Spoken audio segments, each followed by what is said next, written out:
pledge allegiance. I pledge allegiance to the flag of the United States of America and to the republic for which it stands, one nation, under God, indivisible, with liberty and justice for all. Judd, got you first on the agenda. All right, so in your agenda information, you should have received the draft copies of both the ADA transition plan and the Title VI policy. These were the two that I brought up at the last board meeting about setting a public hearing date for both of these, getting a chance for the public to have input, come in, chat with us. Both of these policies are required as recipients of federal money. And so when I brought it to you, I bring it to you as the highway department. But my concern is that there's other parts in the county, other departments and areas that should possibly have a policy as well. So I thought the work session was a good place to review this and see if we don't need to branch out into more of a overreaching policy. But the two in front of you would be written from the highway department's standpoint, and we'll start with the ADA transition plan. This is the policy that is more tailored to the highway department because it has to do with basically our sidewalks, our all of the intersection quadrants, and how you would be able to access the transportation network if you did have a disability. And so if you had a chance to read through, we went through this last year. I had a couple of our technicians go through. They measure out our sidewalks. They put together some information on what's compliant and what's not. And so we have everything listed in here. And basically what this is it's a plan to move forward with any time that we come through and we do work on a certain roadway. If we're upgrading that surface, we're required to upgrade the adjacent sidewalks and ped ramps and whatnot. And of course, with ADA, you have things constantly change, and it's not just ADA, it's the specifications for a road design as well. And so if we're coming through any of the metro areas, then we need to be thinking that we gotta do ADA upgrades as well. Just as an example, we have Grayson Avenue, it's CASA 49 in Akeley. It wasn't all that long ago. When I say not long ago, it's probably 20 years, but anyway, they have ped ramps, but they're not compliant. So the next time we touch that road, the whole thing needs to be done. And it's expensive, but it's also done in a way that, if you're the person that needs that, it's very, very important. And we need to keep that in mind. And we did actually do some of this in Nevis in our last project that was probably roughly 4 years ago. Turned out very well. And it makes sense, but it's expensive, and it's the cost of upgrading those things. So basically, this puts it together, says, here's what we're gonna do and when we're gonna do it, and so it's a self-evaluation, and it gives us the plan. And so as a recipient of federal money, this is what we have to do. So I don't know if you had a chance to read through it real thoroughly or not, if you've got any input on where we need to go, or if you feel that this is a policy that needs to be more county-wide. Now would be the time to do it. We'll get the public hearing set out and see where we want to head. Jed, I was surprised we don't have any bus stops. We do not have any bus stops. No. Thinking that with the Heartland Express, so that must be just a phone call to get the bus to come to your place? Phone call with an address for a pickup, yeah, no designated bus stops, yeah. Okay. And I guess I can't speak for everywhere, but I guess I'm not aware of any. We don't have any on the county road system, which of course, in Park Rapids, we've got Pleasant Avenue is a county road down by our office, county road coming back up past the transfer station, County 1 heading up towards Headwaters Golf Course. So we don't have a lot of county roads in the city limits.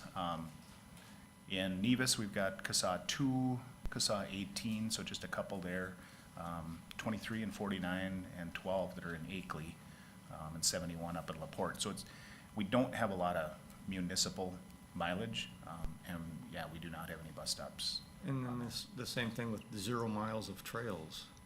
I thought, doesn't the Heartland Trail come through Park Rapids? It does, but the Heartland Trail is administered by the state through the DNR. So we as a county don't have designated trails along with any of our highways. Okay.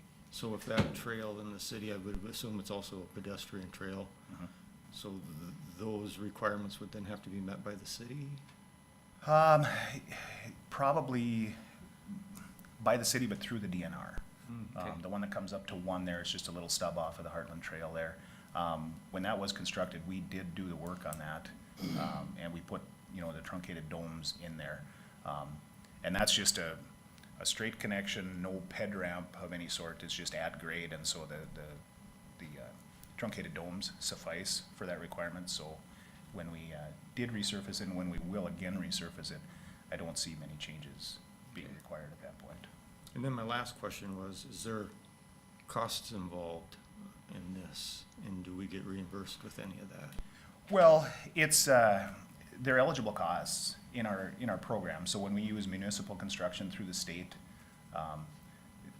they're an eligible cost. So yeah, it's covered, and the costs are listed in there. Now, these costs are, they're just kind of ballpark, something to put a plan together to. But you can see, the total cost, you know, $324,000 if we were to upgrade everything today. Yeah.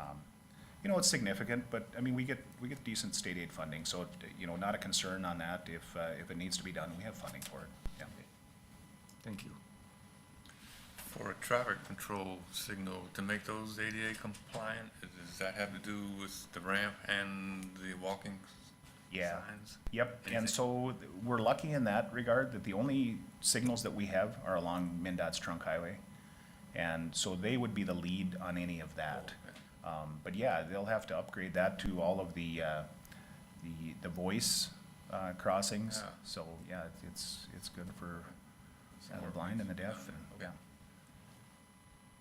When I first started reading it, I expected it to be a lot, I didn't expect us to be as far along as we are in compliance. Yeah, That's you good. know, it's I good. was pleasantly surprised. It Yeah. was like pretty good shape, actually. Right, yep. And there was a push in Akeley to get the ADA over there. There was a gentleman that used it quite a bit over there. He also pushed for the NEVA stuff too. So, as part of this plan too, there is, you know, grievance procedures that if somebody out there is seeing something that needs to be changed or upgraded, that they have that avenue that they can let us know. That's the same with the Title VI plan, if you read that. So, I mean, that's a good thing, but we have to have the process on our end, and that's all part of getting these policies out there and getting the information out to the public to say, if you have an issue, here's what you do.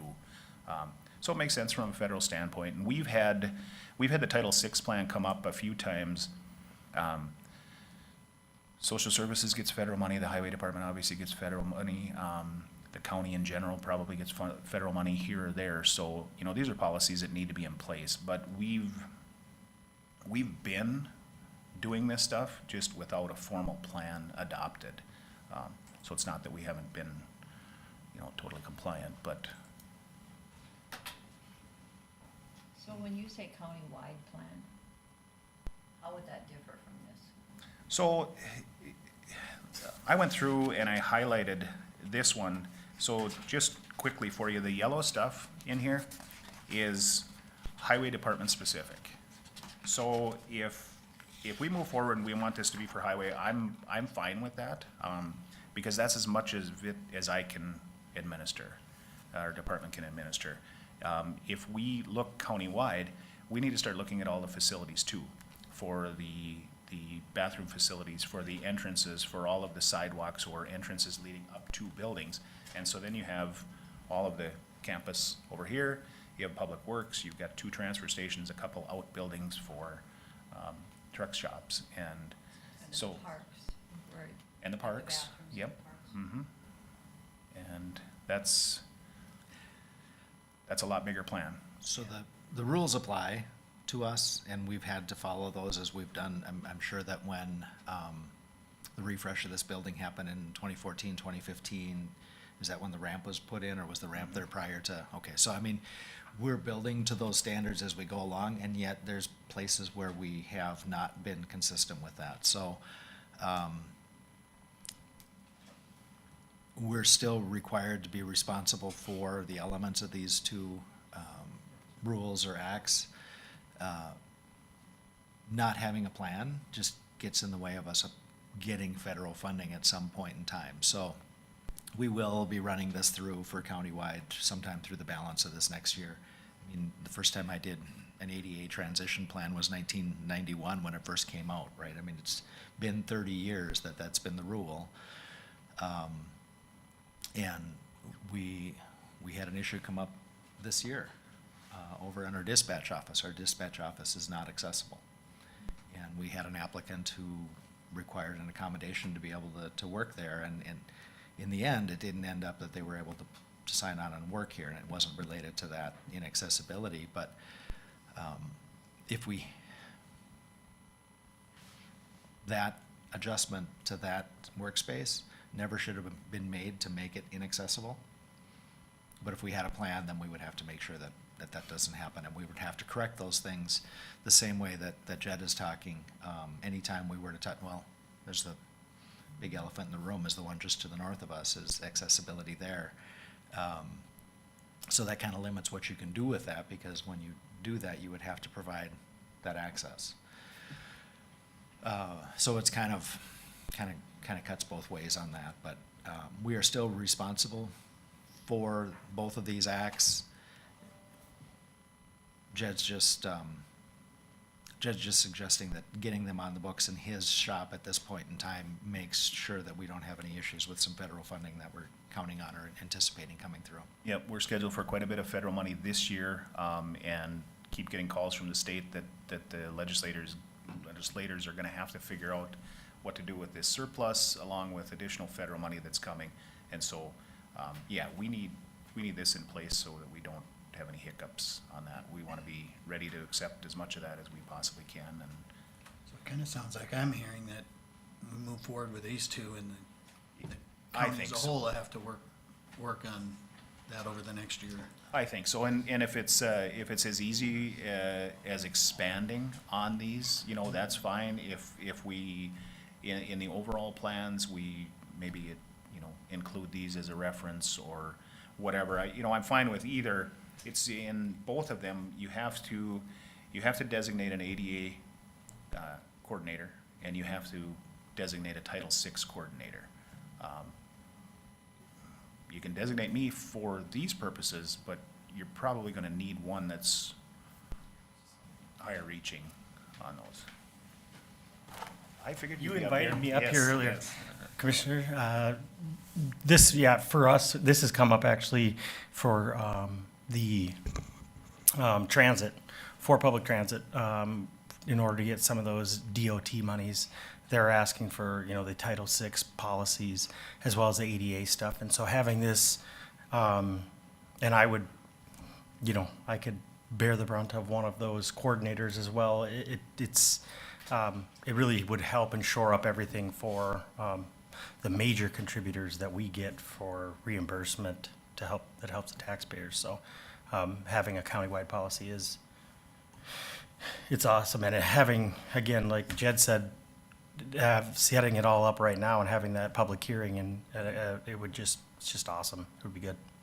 Yeah, just in my opinion, I feel that the ADA coordinator should be somebody that oversees all of the facilities of the county. Because they're gonna be involved, the engineer is still gonna be listed as the contact or the overseer for the highway department, applications of this. But yeah, for all of the entrances, the restroom facilities, all of that stuff, you need somebody that's on top of everything in the county. Title VI plan is a little bit different in that's more of like for the advertising, the hiring, all the discrimination from that standpoint. That's a little different position, but yet should still be somebody that's over the entire county for that position. But we still, as Title VI, I think I'm still listed in here at some point, but. So that can even be done without a larger plan at this point, if they wanted to. Yes, the Title VI Designate. compliance officer could just be named countywide and probably take care of Yeah. that. And the ADA compliance, it ends up being a lot like our our data practices compliance, you have a responsible authority, and then you have designees, right? Yeah. So we would probably have to identify Bobby Wilkins as the ADA coordinator for the countywide facilities. And then we would still identify Jed as being responsible for facilities over at Public Works, or whatever parsement of that it is. And then with ADA, it could be Brian, it could be Gina, it could be me, just however that is. But I would suggest that we take these, we move them forward so that Jed has them on the books. They're accurate and complete as far as what is required at this point. Walk through the rest of the process, answer the questions that you have about them, and approve them. And then during the course of the year, we'll bring it through general government and take a look at the rest of the countywide policies. So yeah, with that said, there's not a ton of difference if you move into the Title VI policy. It just refers to a little bit different things, but it just kind of lays out the plan as far as here's what we do. And if somebody's got an issue with how stuff is being handled or something that they notice, this provides a method for them to reach out and say, you know, I've been discriminated against, whereas in the ADA, you know, you don't have accessibility here, here's my grievance. And so that they can be handled in the same way, but at least it gives us a framework of how best to move forward, and we can be consistent across the county and move forward. I noticed in your editing for Title VI is adding, Minnesota has some additional protection classes, and, Yeah. you know, over federal, so yeah, you need to add those into it. Right, and I think there might have been one more recent one added to that, but yes, we would make sure that the language is compliant with that. And, you know, obviously, you can't make a decision on how to move forward, but if we could set a public hearing and give the public a chance, we'll post it for public comment and then have that public hearing. You can take whatever information you get back from that so that we can fine tune these to how we want to see move forward, and at that time designate those coordinators, and I think we should be good. You know, we don't have any trails now, but in the future we will. We could. Lake Park. Yeah. Somebody- Yep, but it's still, so this transition plan is written as public rights of way, you know, so it's the county highway right of way currently. And so yes, under a more countywide plan, absolutely, we would have the trails then for Deep Lake Park. And I don't know, so the spur to Heartland, or to Itasca, that's gonna be a state trail, is that correct? That's all state? Yep. Yeah. So when you redo County One, will you, by adopting this plan, will you have to put in curb and gutter? Not Or curb and not gutter, but I mean sidewalk. sidewalks? We don't have to. We would leave that up to the city. And we've already been in talks with them to see what they actually want. So when we come through and do a project like that, all of that stuff is eligible funding for state aid funds. The city portion then comes in to replace their underground utilities with the water and the sanitary sewer. So we go to the individual cities, like we went to the city of LaPorte and said, you know, you can have a sidewalk on one side, both sides, or none. And they chose both at that time. LaPorte's not all that big, you know, we hope it gets used, but it's up to the city, because once the project is done, it becomes their maintenance on that. And so then the future replacement, unless it was done under a state aid project, would still be their cost of doing it. They are responsible for clearing it, and I think that they actually delegate that to the individual properties that they clear in front of them. But, yeah, so that would all be ADA compliant if sidewalks go in. And my guess right now is it would at least be on the west side up to, probably to the trail area by the The sidewalks and trails are not mandated, but if they are put in, then they have to meet the standards. Correct. And there's a lot of people that walk up there. I would. I know, I was just thinking that would make it Yeah. safer. Oh, absolutely it would. It's a Yeah. busy road. Because they'll get, you know, the sidewalks only come as far north as, is it Heartland Drive or something that goes over to the park? It doesn't go all the way up to I think that might be right. like Izzy's or anywhere up in there. And it needs to, because then you got people out walking on the road, and much safer. And yeah, the funds are there to do it, so that's the right thing to do. So it'll be all ADA compliant. Okay, any other questions? Thank you, Jed. Yeah, thank you. So at our next meeting, we can bring forward dates to set for the public hearing required on these two? Okay, we'll add that to next week's meeting then. Yeah, and it's not, I mean, Yeah, we're in a time crunch, but it's not, if we can get it done by, May, I think we'll be good. Is this a public hearing you'd wanna hold at night or just in? I think appropriate notice, and we could hold it at 9:30 at a regular meeting. Yeah, because they'll have the opportunity, they can submit public comment, they don't have to do it at the public meeting, so, yeah. Okay, Largely administrative. thank you. THC one. Okay, well, thanks. Mary, you're up next.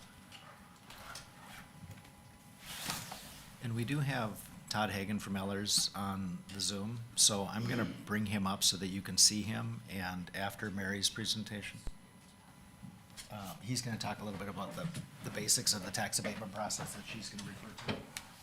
So I'm just gonna bring Todd up so you can see him and he can see you. Good morning. Good morning. I do have a PowerPoint that I sent out. Do you have that, Jeff? That I sent you? Because I did not make copies of that. I wanted to talk today about a workforce housing project. The Heartland Lakes Development Commission a couple months ago was having some discussions about what things could we do to help with the economic vibrancy of the community. And we're hearing loud and clear that housing really is even more so a significant deterrent for economic development. We're having a lot of employers who are offering positions and then ultimately having employees turn them down because they aren't able to find adequate housing to meet their needs. So we looked at a potential to put some type of project together that would meet that workforce housing need that we have. And coincidentally, Minnesota Housing has a program that they offer once a year, and the opportunity to access that is coming up shortly. So the work today is to really to talk about what we've come up with so far and the partnership that would be required to really bring this to a fundable project from Minnesota Housing's perspective. The Hubbard County HRA already owns some existing property adjacent to the Meadowview and Meadows Edge properties. They acquired, when they originally acquired the parcel, they subdivided it so that there were 2 residential multifamily lots, and then there's 1 commercial lot.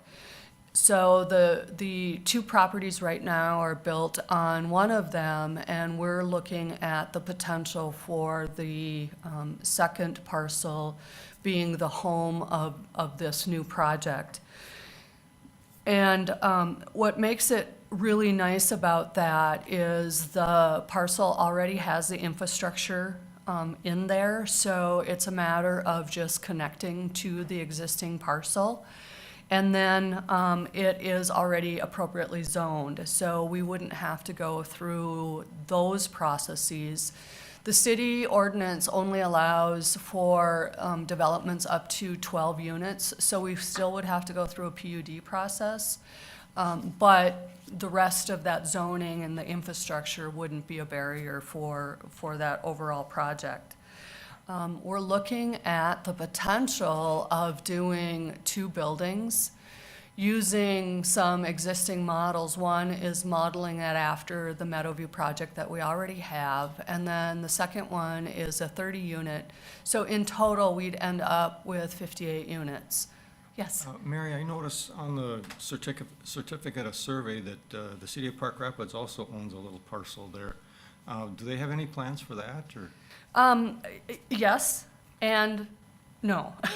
I will talk about that a little bit, because they have to do some work as part of this whole thing. They do have a park dedication. So when you're doing development in the city of Park Rapids, you either have to pay a fee or do a parkland dedication. This ended up being a dedication.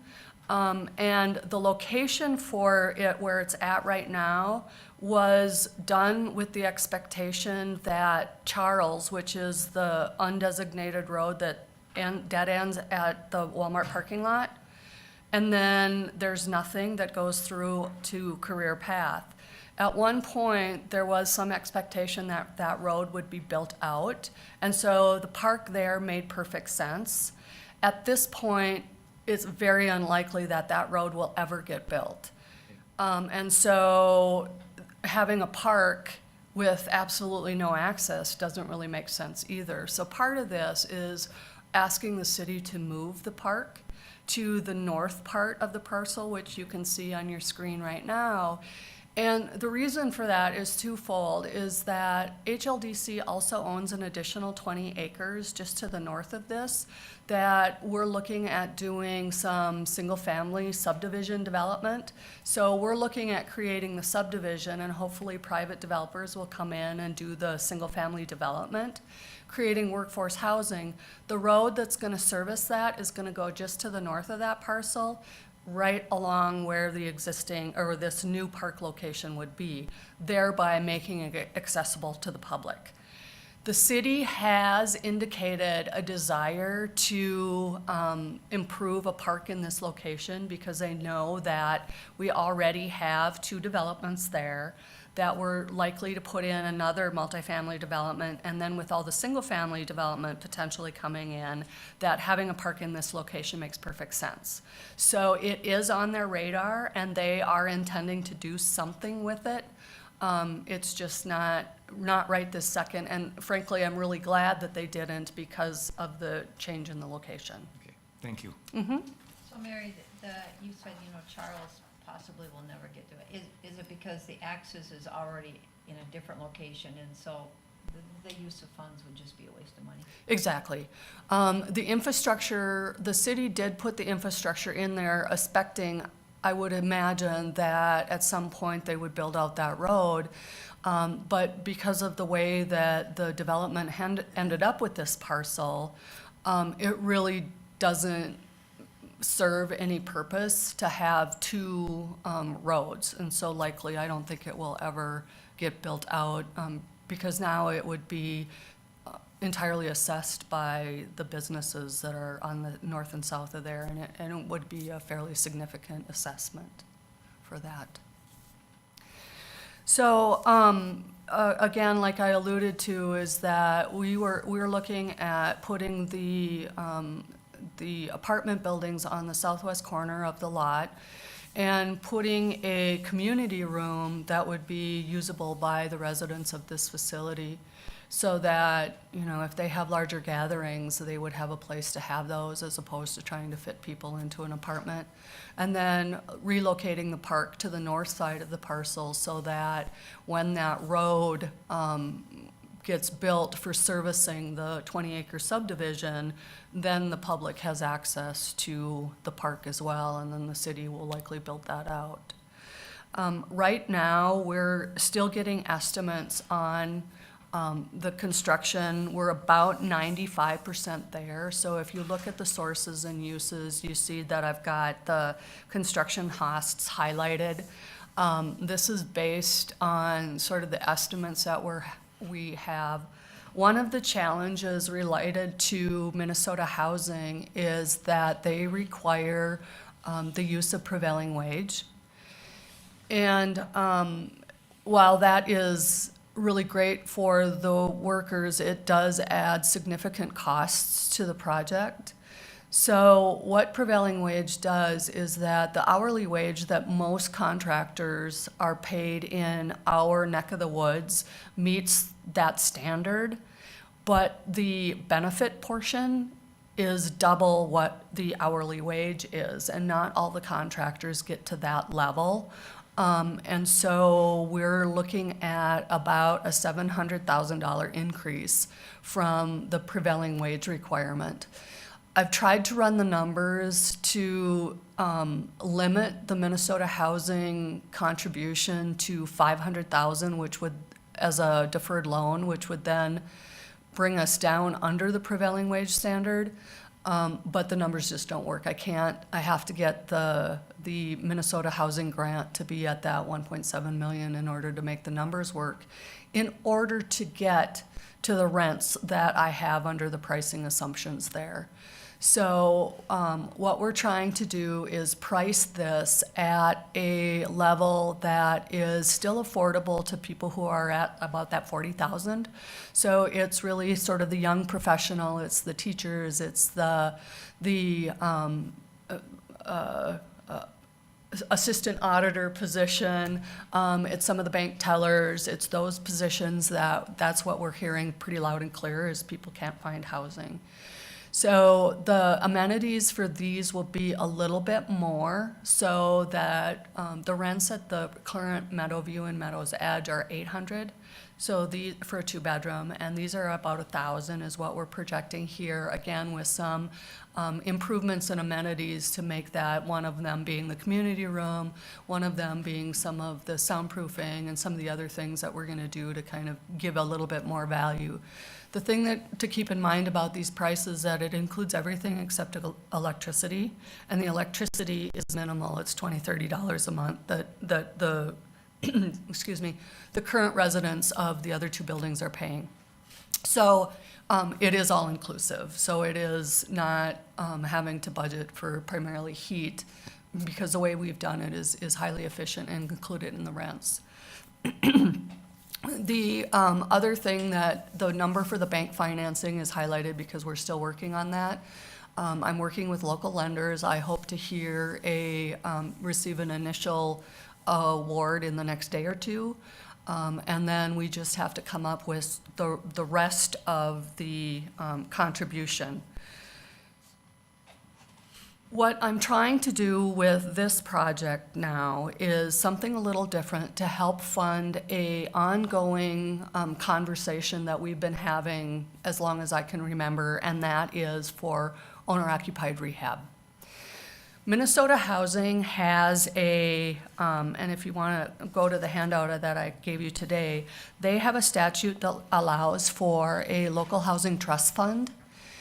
And what that provides is the opportunity to set aside resources for local use that are specific to housing. And, thank you. And you have a lot of flexibility in where the money comes from and then how the money is ultimately used. So from a protection, it allocates resources and that they're held in trust so that they can only be used in the method that was set up by the organization that set it up. And there's really 4 purposes that you can use it for. Admin, which is limited to 10% of the fund. You can use it to loans and grants to organizations, match, and then loans and grants to individuals. And the differentiation between the organizations and individuals is that the organizational dollars would be more like for a housing development project where it'd be multifamily kinds of opportunities. The loans and grants to individuals would be owner-occupied rehab or rental assistance or down payment assistance, or it could also actually be used to help fund homebuyer education. So there are 2 avenues where you can give it to larger projects, but you can also give it to an individual for donation or for a loan. So some of the potential activities that are supported really are pretty much everything housing related. Rental projects can be for new construction, renovation, weatherization, emergency repairs. And then on the same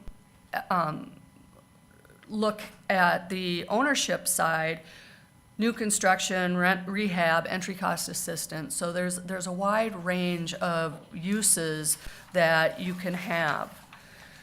From a funding perspective, the funds can come from straight donations, bond proceeds, grants and loans.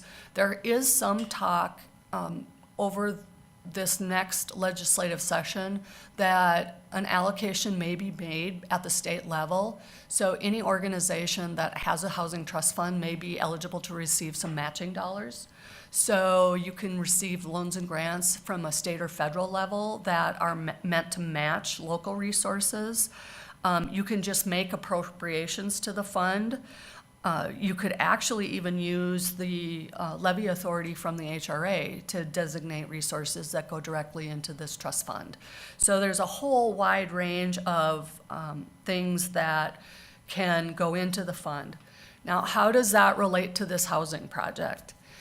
So my idea is this, is that the housing development has the potential to, over time, provide some cash flow that, because this is primarily a private or a public and nonprofit endeavor, that we could earmark to go specifically back to this trust fund.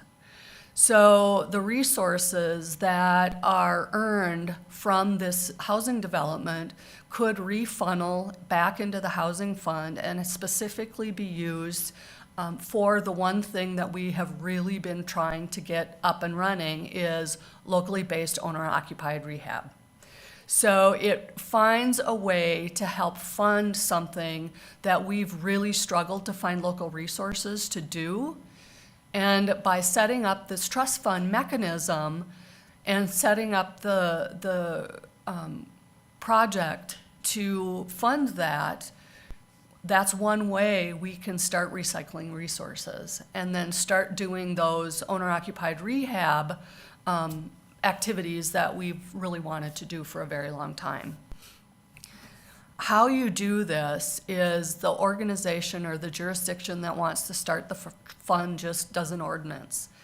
And the ordinance can be as complicated or as uncomplicated as you want, and it will establish who you want to serve, how you want to fund it, and then, what kinds of things will you do, and then how are you going to handle the operations. So what I attached to the back of this PowerPoint is a draft of the parameters of a plan. So based on what I've been hearing from individual conversations with both you and the HRA and then others in the community, is that rehabilitation is really, really important. And so there would be a preference in the writing that I did here, is that there's a preference for owner-occupied rehab. And then the other preference for the fund would be for workforce housing, for not necessarily subsidized or supported housing, but workforce housing. And in there, there's a definition of what workers are. They're people who are employed at a certain level of hours per week, or that defines who the preference is. And that doesn't mean that's the only thing that you do, but what we're saying is that that's the preference. There's some limited resources, and so that's what the preference would be. The folks that would be served that I have in here is moderate, low income, and very low income, if the projects align. And that the funds would be dispersed, that there would be a specific set aside that could go to the Hubbard County HRA specifically for the owner-occupied program. I think that they're the best organization to run that program. So providing them with a specific set of resources that they can do to use those, to operate that program is good. And then any of the loans and grants would be set out for other purposes. So whatever would be related to the workforce housing program is how that would be. So it's a mechanism that is, without this project, is a good tool for the county to consider. But I think with the added benefit, if we can pull this project off, it really does then create a tool that we can use to refund. So back to the rest of the notes, and how do we actually pull this housing project off, is that we need some funding, and some funding partners. The program says Minnesota Housing, they will provide up to 25% of the entire project costs, but they require a $1 match for every $2 of resources that they put in. So under that sources and uses, we were looking at roughly 1.7 million of grants. We have to put in match of roughly 800 and some thousand dollars. We have some potential to do that through in-kind donation. The HRA has already indicated that they are willing to put that parcel up as a donation. So we can use the tax value of that parcel as part of our in-kind. And then the other thing that I'm here to have you consider is an abatement. So the abatement would be in place for a certain period of time, and it would help to make that match requirement and buy down the pre-construction costs enough so that we can get those rents targeted to the households that really need it. And then at the end of the abatement, the full tax benefit goes back to the county and really does help the residents wholeheartedly. But during that abatement period, there's that profit that's going to have the potential to go into this trust fund. So even though this abatement period is going to not garner resources in the historical sense, there's some potential, at least based on our estimated benefits and what we're already seeing at the Meadowview and Meadows Edge project, there will be resources that can be allocated to the Housing Trust Fund on a regular basis. So the timeline for this is the applications will be due to Minnesota Housing somewhere in, I'm expecting sometime in January. They haven't released the application yet, but when they do, they generally give you a whole 3 weeks to do it. So I'm expecting that we will have the application due in sometime during that. These applications require shovel-ready projects, so they will award them in late March, early April, with the expectation that construction will be started minimally within 12 months, but their preference is that they would start during that construction season.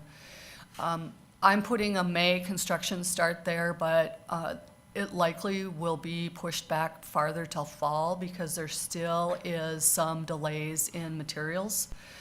Some of the electrical materials are still out a year. So it will likely be more of a fall start, but still will be ready for occupancy in very early 2024. So we're looking at a one-year project here to get 54 units into the community, and then the added benefit of the potential for the Housing Trust Fund. So, Now, a lot of these grants and that will allow extensions because of things out of our control, like materials and stuff like that. Do you think something like that would be possible with this? it would be possible, but I don't think it's necessary, just based on, and the only reason I mentioned it is I was thinking we would have a May construction start, but likely it's gonna be fall. So there'll be a little bit of a delay, but it'd still be well within the 12-month start of the requirement, and so I don't think that we would need to get any extensions. But Minnesota Housing has historically done that and has been very willing to do that, so. Thank you. Well, maybe I have a couple of questions that I wrote down after reading it. One of them had to do with the county and 300,000. I know our wishes were to use ARP money for things like this, but now that we don't have that, I'm just wondering where does that 300,000 come from? So it's my understanding that you are still strongly considering a set-aside for economic development and budgeted some number, 500. $500,000 is shown in the 2023 budget for set aside for economic development. I kind of tongue-in-cheek sent an email to Mary when we were having that conversation a few weeks ago. And I said, how would you spend $500,000 a year for the next 3 years? And she's like, I have something. So, so on this list, the activities of Hubbard County these are the things that the county would be required to take action on and do in order to make this happen. And the city of Park Rapids would have to do that, and then the other things that would have to fall into place would be, securing the grant from the Minnesota Housing Authority, making sure that we can get financing for everything else. But we have the $300,000 set aside in 2023's budget we have $500 set aside. Is it out of the capital improvement fund, or is something else? Yes, it'll be under the fund set aside for capital improvement. Because I got that open right now, and I looked at it at home, and I did not find that in there yet. Could you maybe show me what category that would come from? I don't know, it's in there. It's not designated, it's just identified. I'm not sure what you're looking at as far as, Well, we've set aside a third of the money, which would be 500,000. It's undesignated at this point. It's correct? called the 2023 Capital Improvement Plan. yes. This is not in the capital improvement plan. This goes along with the capital improvement plan. We're capturing $1.6 million for Enbridge. We're spending $600,000 on current county needs in 2023. We're setting $500,000 aside for future use and $500,000 aside for economic development. Those two, that whole 1.6 goes to fund balance when we collect the taxes. And then you approve the spending from fund balance for these purposes.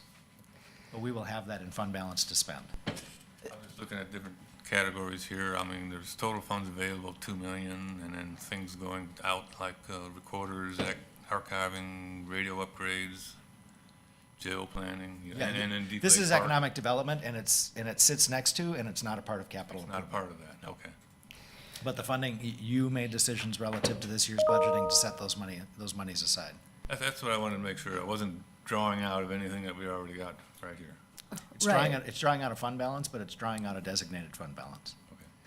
So the expectation of the $500,000 that is designated for economic development, the Heartland Lakes Board would make the case that this is a economic development issue and would be something that would help from the $300,000 from that fund. That leaves still another $200,000 of designated, which at some other point we'll talk about, but I think a countywide revolving loan fund would be a very good use for that additional 200, but I'm not talking about that right now, just the 300. The 300 from that would go to this Start the Trust Fund. 250 would go to the housing project, 50 would stay to be the seed to start doing some owner-occupied rehab. So it's not a lot, but it's a start, and it's something that we don't have right now. And so it's really a way of starting to sort of generate those resources.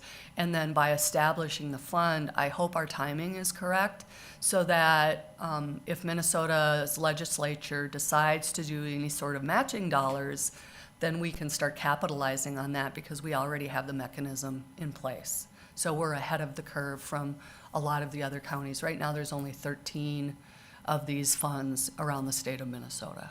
And my next question was, how much of an abatement were you looking for?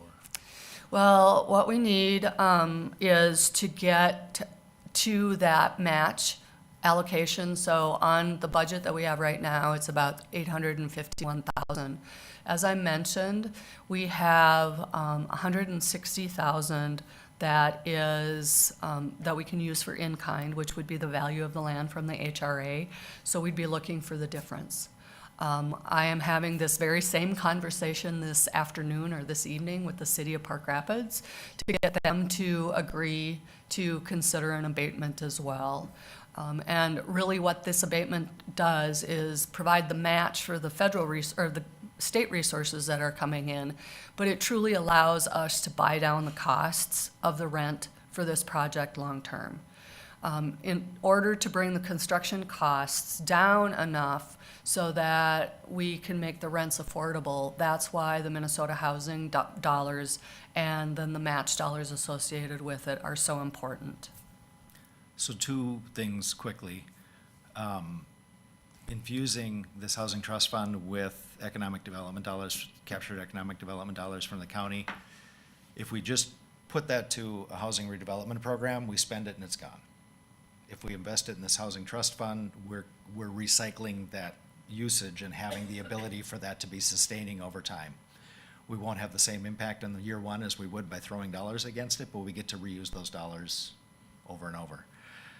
Two, Todd Hagan from Ellers is on the line, and he'll be talking about the mechanics of tax abatement and what that looks like after Mary's finished, and probably Mary will stay here and we'll have some conversation back and forth with that. But so technical questions about tax abatement other than how much are we looking to finance? Todd's listening, and we'll get to that. We'll get to those questions. I had one more question just out of curiosity, and that's the layout of it. Where you got the buildings, you got, well, one of the buildings really close to the Walmart parking lot, and then there's a lot of bare land behind it. Why wouldn't, is that because of infrastructure, or it seemed like it would be better to have the building further away from the parking lot? So there is still one whole parcel between this property and Walmart. So there's an 8-acre parcel, so it's not right up to the parking lot. The second thing is that the infrastructure does run along the south side of that parcel. So by bringing it down to the south side of that parcel, then our infrastructure to connect the building to is much more reasonable than moving it up. The third thing is that there's some fairly mature trees that I'm trying to sort of go around a little bit, because there is a tree replacement part in the city ordinances. So I'm trying to kind of fit those around where I can save as many trees as possible without having to replace them. Got Angel behind you now. And is she nodding, saying yes, that's Yeah, correct. she's nodding, yeah. Any other questions? So I would go back because I have to. I have one question I'll ask Jeff while you're looking. Mhm. So Mary, you had talked before, the superintendent of Monaga had expressed interest of somehow being involved. Have any other school systems expressed interest in making sure there's some sort of housing brought in? So I've had some conversations with some of the school districts around in another program that I'm working on, and bringing some computer tech programming training to the communities. And through those conversations, the superintendent of Monaga in particular has also expressed how they've lost teachers for the very same reason, is that they hire them, they can't find a place to live, they turn down the job and go somewhere else. So he's been having conversations with a lot of the adjoining school districts about the potential of them actually partnering together to build, to ensure that they have places for students to live. And what I had said to him is that, well, schools aren't really builders or developers, but the Hubbard HRA is. So potentially we can partner and find a way to do this development, and then allow you to secure some number of units as a opportunity then to ensure that you have housing for your potential employees. What I intend to do is, once this project I get the application in, I fully expect that there will be more than a few employers who are interested enough that they may secure certain units just to make sure that they have employees or housing for their employees. So in some way, I think that we'll be responding to those school districts. It is not a phenomenon that is unique to any one industry or any one community. And I think that right now, the communities that figure out housing are going to be positioned much better over the next 5 years than the communities who don't figure out housing. because everybody's looking for workers. We have the benefit of an outstanding quality of place. People want to live here, and they should, because it's a really wonderful place to live. And employers have jobs. So if we figure out how to bring housing here, that really does address one of our issues and puts us in a better position moving forward. So that's why our board thinks that this project is really an economic development project more than a housing project. So I'll show, Commissioner Kruger had a question about the layout and the proximity of Yeah. Walmart here, but you can see, I can't find a middle ground. There's the middle ground. So here's the parcel that we're looking for, and here's the buffer space between that's Right. Okay. undeveloped. So, so it's not crashing right up against the parking lot. Right. So you split that parcel there then? Yeah, so it's split on the, if you look at, for some reason, the county site doesn't have the line, but if it's on, right by the park. So it would be on the east side of the park, the line goes straight up and down, is where the parcel splits. So the park would move from where it's existing on the county map up to that corner, and then that line stays right there, so. Okay. And then Jeff, will you bring that map back up again, please? And then Mary, explain. Just killed it, but yes, I can. Oh. And once you get set up, Mary, again, remind the board where that HLDC parcel is Sure. that we're hoping to develop at some point. Okay, perfect. So, the HLDC became aware of this parcel that, was originally, foreclosed, mortgage foreclosure. And the bank was offering it at a reasonable rate because they understood also that, housing is for our future. So we acquired the parcel that is, move the cursor up a little bit. Yep, there you go. That one right there. So that's the parcel that Heartland Lakes owns.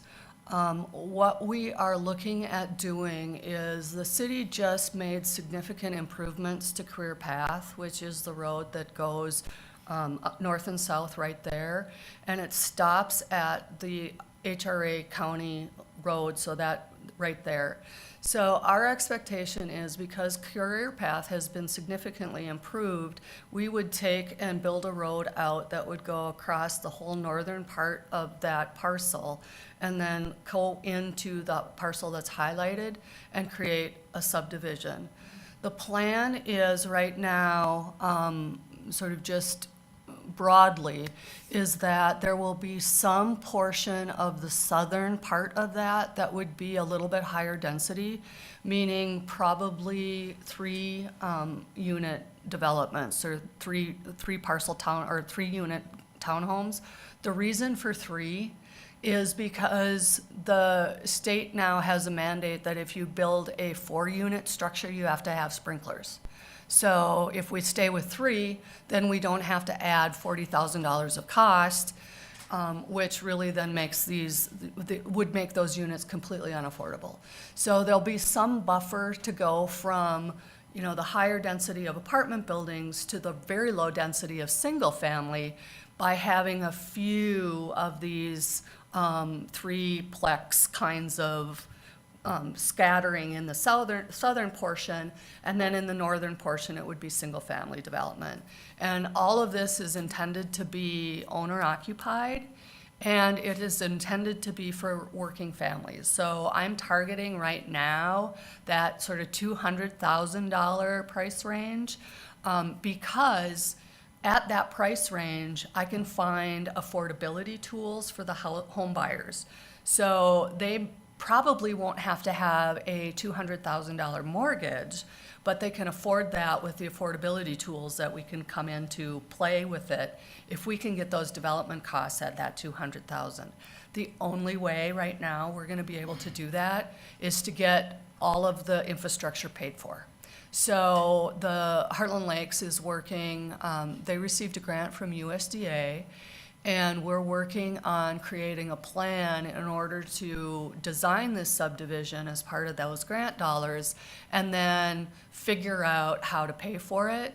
Right now, again, the timing is pretty good because the president's infrastructure plan is throwing all kinds of money out there for various roads and infrastructure. So we're hoping that if we have a plan in place that really supports workforce housing, that we can find some resources to pay for that infrastructure, which then takes that cost off of the price of the home and makes these homes then affordable for our workforce. So hopefully they'll move into the apartments, decide that the community is where they want to stay, and then buy a house. And so then we've got a way for them to really set roots in the community.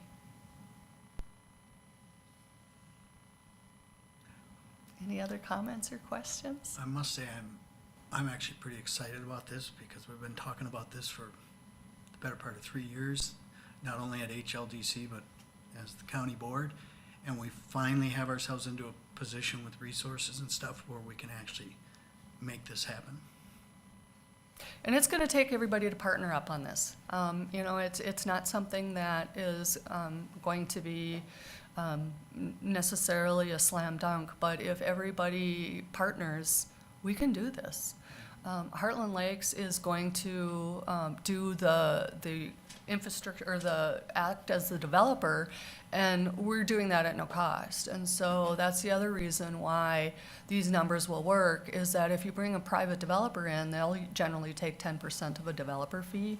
Heartland Lakes is committed to this and believes it's really a strong, important thing for the community, so we're just gonna do it, that work to make sure that this gets done. Well, with Angel in the room now, that area by Fair Avenue, east of it, that looks like an area where homes, I mean, the infrastructure's already there, roads are developed. I mean, is there other plans for that? That is a privately owned parcel. Is it? Okay. Yes, it's called the McGreen property from, I guess the McGreens owned it years ago. That's privately owned, and they're willing to sell it, but it is at a premium. Okay. So at this point in time, they're looking at selling it to private developers, and we will let, capitalism. However they go, yeah, okay. I was just curious about it. And Yeah, there's- no, we've been watching it, we would like to, but Okay. And there's obviously a need for and room for private development as well as, but private Absolutely. development is not keeping up with the needs that the community has, which is why public development makes some amount of sense. And both of those would spread out the housing a little better too for infrastructure.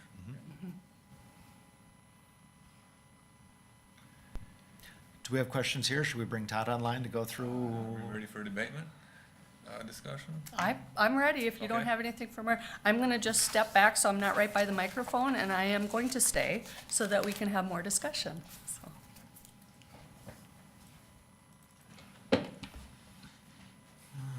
So, Todd, I don't know if you can see it, but can you see the, Can you hear me okay? I can't hear you very well. Do you have a? Yeah, I'm plugged into a headset. There we go. so- Now we're good. Okay. So you just have to tell me when to change the station here. Yeah, thank you very much. Okay, are we ready to go? Yes. Okay. Well, thanks, Board and Jeff and Mary. Nice presentation, by the way. Todd Hagan from Ellers and Associates, transmitting from beautiful downtown Roseville. So thank you for having me remotely. I had a night meeting in Minnetrista last night, so it was good that I got to stay back and just do this remotely. So I appreciate that. We are new to Hubbard County. I'm not new to northern Minnesota. I graduated from Bemidji State, so I think one of my professors lived in Hubbard County, so economics professors. So, and my mother-in-law actually lived in Hubbard County before moving into the senior apartments in Bemidji, south of the hospital. So familiar with your territory. I've hunted a lot of deer in your area, so thank you very much. So yeah, we again are going through tax abatement. And by the way, I have done one of these pretty successfully apartments, workforce apartments in Long Prairie in Todd County. And we used, for the match, we used workforce housing tax increment financing for 9 years, and then we put an abatement on the back of it.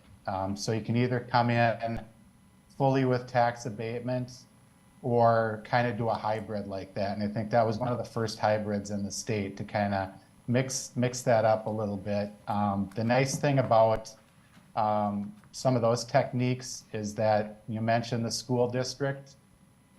So they came along as well. The school district, likes the workforce housing projects, and we ended up using their property taxes as well. So we had all 3 taxing jurisdictions involved in the Long Prairie project, and it's going very well. I think, Mary, too, you had mentioned, I suppose there's an application process to the grants and things like that with MHFA, and what we did before starting out the process and incurring costs, just to make sure we got the grant, what we did was, I think we had all 3 taxing jurisdictions pass a resolution just to kind of consent to the idea that, we're going to be on board with this, if, certain things happen, which is, right, all the financing mechanisms come into place correctly, then we start the process after that. So that seemed to work really well in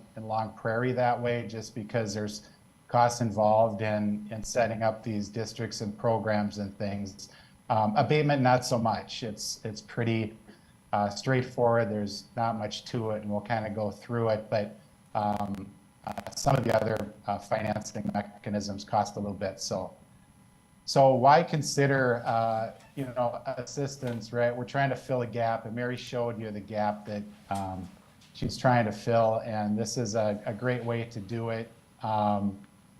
And we have to have a reason for doing it. And again, it's to encourage development that normally wouldn't happen without assistance, right? And that's called the but-for test. It's less of a hardline test that we have to make for tax abatement, but it's, I think it's still a good rule of thumb, right, for any policy decisions, the county or Park Rapids has to make. It's just wouldn't go through without, but for the financing mechanism we're talking about here, which is property tax abatement.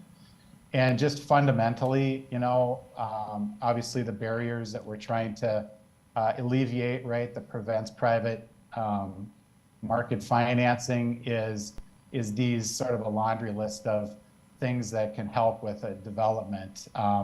So we try to kind of link it up to a hard cost, basically, but what it does is it just makes basically projects either move forward that wouldn't have at all move forward, or it helps them move forward a little bit faster than they normally would have, to kind of capture the economies of scale, and costs are going up right every day and all that. So it's good to kind of get something moving sooner rather than later, because again, that affects our ability to create revenues for rents and things like that, affordability, those types of things. So again, Mary kind of talked about the imbalance, right, and trying to fill a gap, and we're trying to fill up more of obviously a sources gap here in her presentation. So she showed you the numbers, and this is just kind of the illustration of just an imbalance here, and it'll help kind of stabilize things. Mary also talked about expenses and on the revenue side too. I mean, a lot of that translates into a rent that is financially feasible for the folks that are in those apartments too. So if you can kind of cut out some of the costs, right, and the mortgage, kind of lower that down a little bit with grants and like tax abatement or tax increment financing, that of course translates into just a more feasible, financially feasible project. That's kind of what we're getting at here. Yep. And so oh, good, that came through. Yay. I was going to say, the state capitol. Where are the words? So tax abatement is what it is. It's what we're doing is adding to your levy the increase in the tax revenues we're going to get from the new development, right, for a defined period of time, whether it's 10 or 15 years or whatever. And then that has to be approved by each taxing jurisdiction. Mary said she's going to talk to Park Rapids too. So, and then if the school district wants to come along, you'd have to talk to them. So it's 3 separate programs that are set up for this purpose.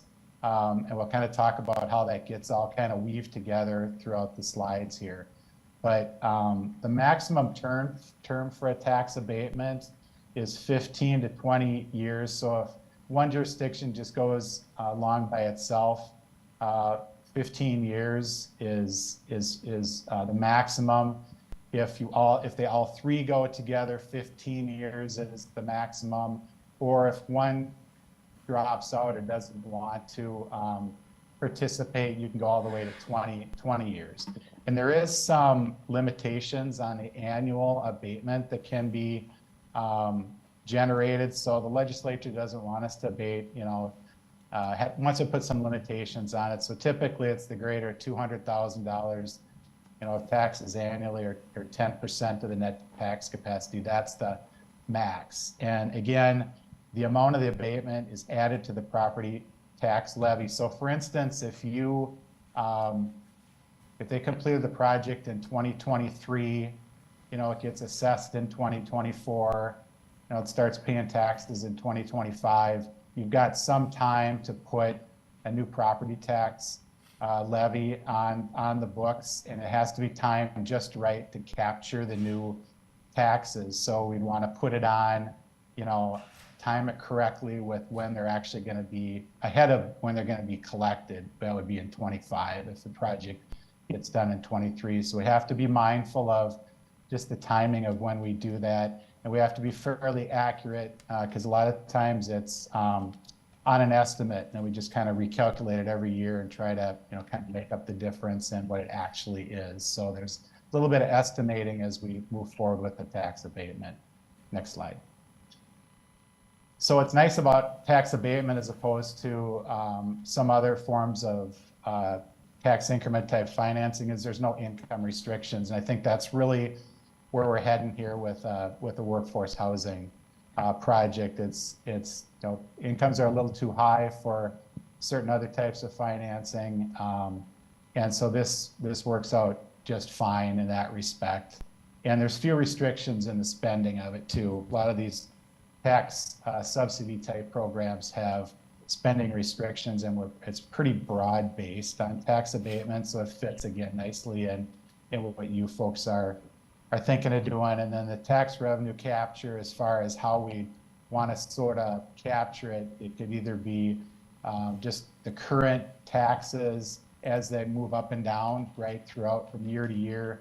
It could be a specific dollar amount. We just say, it's X amount and that's what it's going to be every year, or a percentage of the new or total taxes. So there's kind of 3 different ways to abate it, in the agreement that we do later on as we move forward. Next slide. Yep, and then just the illustration of what it is. I said it sort of moves a project along faster maybe than it would have occurred without a subsidy or even just kind of making it happen. It might not have happened at all. What we typically do is leave the baseline property taxes alone, right? Because we don't want to take any tax revenues from the base itself.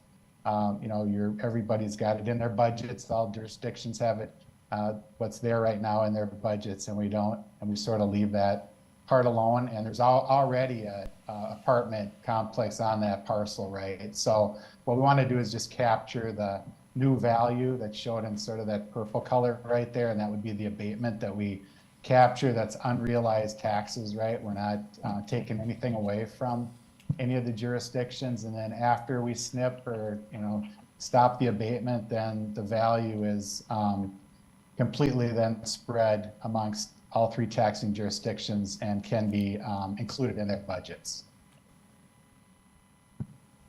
So like I said, we really want to leave the base value alone, although we can, in some cases, it's okay to do is to actually, not in this case, but in some cases that you could abate the base value as well. So that can happen, and if it's a tax exempt parcel or something like that already, we can go all the way down to the land, like I say, and it can abate the whole thing.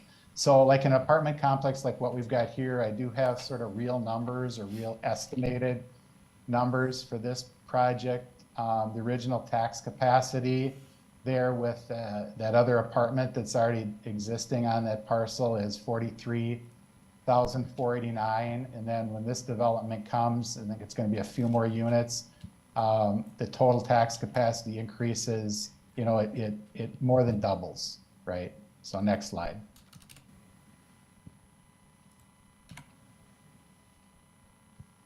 Yep, and then just some of the kind of the math here, pretty simple math. It's just total net tax capacity, the increase with everything built on that parcel, less what's already there right now is what we call our captured tax capacity, and that's the tax capacity that we're able to abate and redirect to this project. And it's not going to be on our budget. It's going to go to the project. It's not going to take anything away from what we've got right now. So that's just, you multiply that by the tax rate, you know, the total tax rate of everything, you get sort of what the abatement is. And so what you can't capture, obviously, with abatements is, you know, the statewide taxes, the market value taxes, and again, we'll just leave the base taxes alone. And so we're able to redirect, like I illustrate here, the 53,093, let's say, per year to that project. So, and remember when Mary was showing the numbers, she was showing a $4.6 million of financing. She was showing tax abatement of 700, or match, or Minnesota Housing Finance of 1.7, match of half of that, 851, and then the portion of that was the value of the property, and then the rest of it would be financed through tax abatement. So what we're looking for is we're looking for a financing tool to pay off a 15-year debt against $750,000. So basically using, instead of Yeah. them paying the property tax of $53,000 a year, that would be applied towards, They'll be applying it towards that loan that we used to guarantee the Minnesota Housing Finance for the 15 years. After 15 years in that previous slide, then that's applied to the full tax capacity, and we and it would won't, go back on the tax roll as per se. and just to be clear, it's not raising the other property taxpayers. Nope. No, it's capturing the new capacity, anticipated new capacity of that value, capturing those taxes paid on that new capacity to pay on that individual debt for the match portion. So just the mechanics of that is, this shouldn't cost anybody anything. We're just deferring adding that tax capacity to the full tax capacity until the project is paid for, and then it would be added to the full tax capacity. And at that point, along with hopefully all the other economic development in that 15-year period of time, continue to trend of the county and city tax rates declining gently. And Yep. Shar, I think you'd come up with 691,000 roughly. Yeah, when I just subtracted, Yeah. yeah. So that would work out, it probably wouldn't take the full 15 years. We'd be really close at $691,000 and $53,000 a year on paying that for 15 years. Okay, thank you. I didn't figure Yeah. the bank share in yet, but they're probably do a real good job with this on this for us, so. Yep, and I think, you know, that illustration includes the school district too. So if we're just looking at the city and the county, it's going to be a little bit less than that, so. Yep, and here's kind of what the cash flow looks like. Of course, the existing kind of stays where it is, right? And then just kind of showing the new total taxes. And again, that includes everything. So that's really not the abatement yet, but the next slide, I think I kind of get to that. Yep, lots of numbers here, but just kind of showing that the project tax capacity, which is the full, right, with all units built, less the base, what's there, we're able to use that 45,042 tax capacity. Gets us to that 53,093, but it's that's the total gross tax abatement. And I think, Jeff, if you go to the next slide, I've got just another set of numbers circled. Yep. So here is, if you look at these columns, I've highlighted some of this in red, right? So I don't have the school district included here, but this is the estimate of the city abatement stream and the county abatement stream, which is the new levy that can go on. And then I've got those totaled. So in 10 years, we're at 436,740. So, if we added the school, obviously that would go up some. And if we added 5 more years to that, obviously that would go up some too. So we can kind of play around with those numbers to kind of see where, we need to be, right, Mary, and just, kind of get these estimates as accurate as possible. I think what I've used is just sort of, what's nice is we've got a good example next door, right, that's already built and collecting taxes, and it's got a value on it. So we need to just talk to the county assessor, right, just make sure we're sort of getting accurate on this building as well. So next slide. Yep, and then typically the form of the financing that we sort of grant to a developer would be more in the pay-go. That's pay-as-you-go, and that's what we're looking at here. So we're not going to issue any revenue bonds or geo bonds or anything like that. This would be like just a kind of a cash flow on an annual basis. Again, it's the most common, it's the least expensive, it is really no risk to any of the taxing jurisdictions. What taxes get paid sort of turn around, right, and kind of get rebated back to the development, right, on an annual period. So we're not saying, hey, unless you've got X amount, we've got in an agreement that says, here's what we're gonna pay on that development. That could move up and down a little bit. That would probably be a little bit more risk to the taxing jurisdictions to say maybe on a year that is off a little bit, you might have to, delve into another fund, or you've got, too little or too less. So I think probably the best way to do this is get out the calculators every year and make sure you've got the most correct estimate on a pay-as-you-go basis instead of maybe just a set kind of fixed amount that we're thinking is maybe simpler to do, but could spill over into the general fund, right? So next slide. So the pay-go also works really well because the developer is proposed to be Mary and HLDC rather than a private developer. Yeah. Yeah, and then the process, probably, this is more in tune to, like Jeff said, more of a private development coming in, and maybe not us, but a lot of times, obviously want to have if you haven't done these types of subsidies before, we'd still want to develop a business assistance policy. Wouldn't hurt to have an application process just in case something like this comes around again privately into the county. We probably don't need to do the application and an escrow deposit here. We don't need to do a gap analysis in this case. The term sheet's pretty simple. In this case, it's in-house, right? Development agreement probably still would be worth doing if it's in conjunction with another jurisdiction, which would be Park Rapids.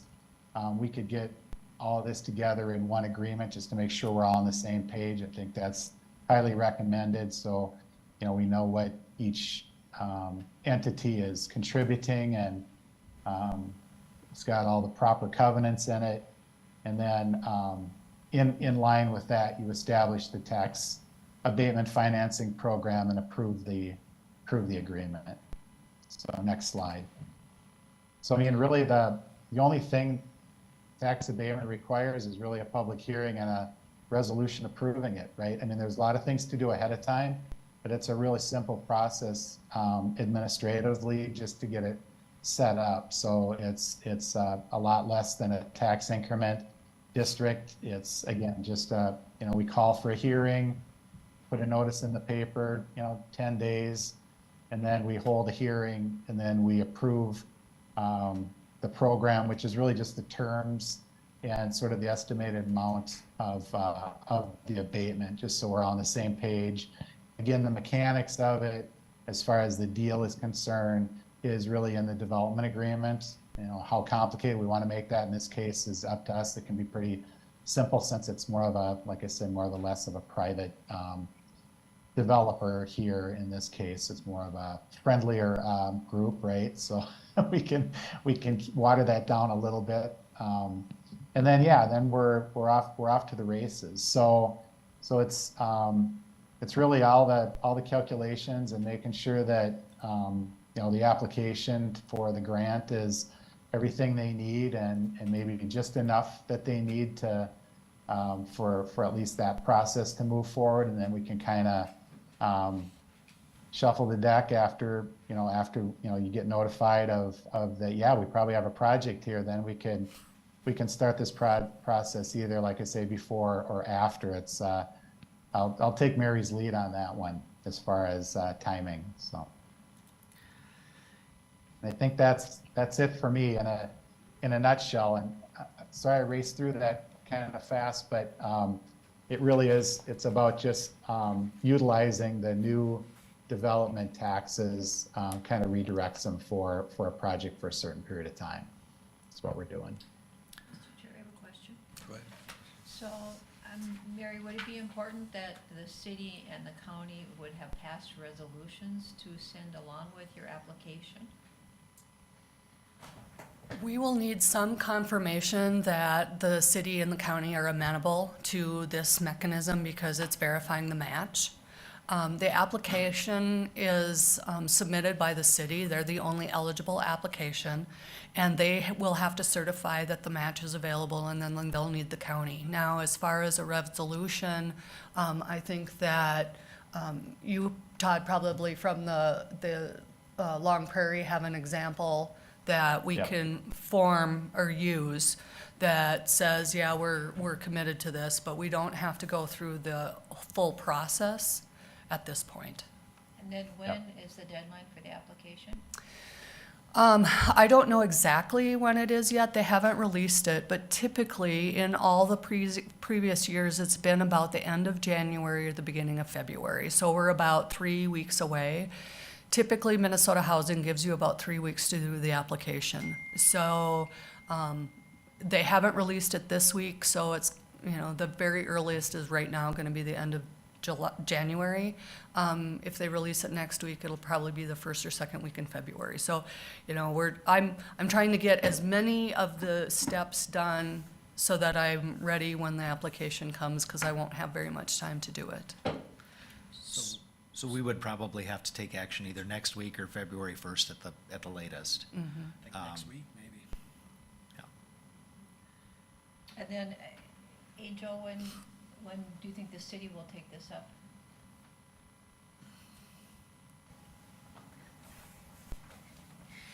Thank you for the opportunity. We actually are going to be discussing this tonight at 5:30 get the concept, and if there's an approval and a consensus, we will actually have something passed on the 24th. We will discuss with Mary what the needs are that need to be in a resolution to apply for the package. And I do expect to hear today or tomorrow about the bank financing. So I've been given an initial indication that they're on board as well. And I should have documentation of that in the next day or two, so. Mr. Chair, I'd like to see it on next week's agenda if possible. Okay, yeah. And we'll, I think the important pieces for everyone to see is a breakdown of the sources and uses, and a reminder of the project and the impact, and I think that's what you and the public would need to see to be able to make an effective determination on whether we want to support that. And the support is, we're asking for board support of the county contribution towards the abatement in the match, and we're also asking for the equity to kick that trust fund off from the funds that are committed. I will share with you, Commissioner Kruger, where that is in the budget, where we're showing, but we do have it in the designated funds for 2023. So I would just like to remind the board and the public that when a few years ago, when we started looking at offering parcels of land county-owned and offering them as cheap as we possibly could for development. The county was committed to not taking over private development, but to work hand in hand. And as that process has continued, we still have a housing shortage. You look at the 2 units up by Walmart that the HRA has been involved in, and then what the private sector has done on their part. And we still don't have adequate housing for the area, and so I don't see this as a competition with anybody in a negative way. I see this as it's an added value for the entire community, and it also invites further private development. And they can't fund their development in this way to allow these rents. We could talk anecdotally about the housing issues, but I can tell you specifically in the last 8 weeks that we've had 2 individuals turn down job offers because they can't find housing. So very specifically from our office, from our need to fill positions, I'm aware of 2 instances at least where somebody has turned down an offer because of housing.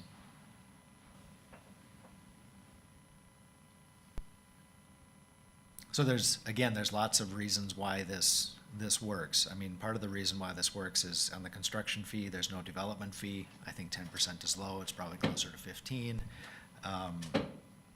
The eligibility of the Minnesota Housing Finance Authority grant, and then all of the other, to me, it feels like it's moving really fast, and I can imagine it does to you as well when we talk through tax abatement and that process, and it's a lot.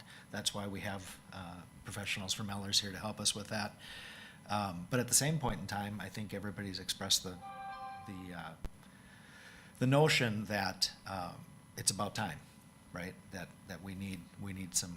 If we had 250 units in and around the area, they would fill up just like that. This is the first 58, and hopefully this mechanism creating that trust fund not only provides for the maintenance of our existing housing stock, but also provides some revenue to offset the cost of future developments as well. That's why this one makes a lot of sense. It feels like it's moving really fast, but the opportunity is to have 58 new units in 15 months, which doesn't come up very often.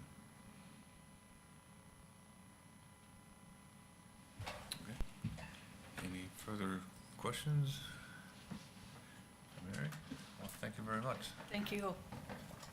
So Todd, we'll talk offline. I'm guessing that we wouldn't need anything from you other than some offline conversation between you, me, and Mary about the numbers and the capacities, et cetera, to show what it would take to cover that match. And then we would, once the board makes a decision whether or not to support this project going forward, then we bring you back in the loop and get involved on that.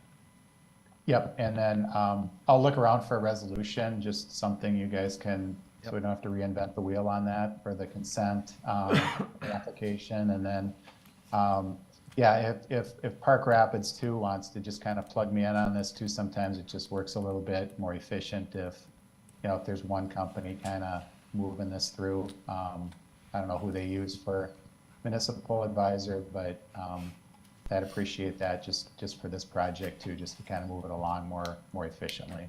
Sure, So, we'll have that conversation after the meeting. Yep, sounds good. Thanks for having me. Appreciate Other it. questions for Todd? Thank you. Thanks for making the time on short notice, Todd. Yep. Thanks for having me. Bye-bye. Well, that's it on our agenda. Anything else? I have just one announcement, a reminder about Minnesota Campaign Finance Board, that I think everybody's responsible for submitting a recertification by January 30th. Already did it. Okay. It says I'm responsible for reminding you, so. Oh, okay. Yeah. So I did. Okay, well then we're ready to adjourn. Have a motion? Make a motion. Second? I'll second. Okay, we're adjourned. Thank you.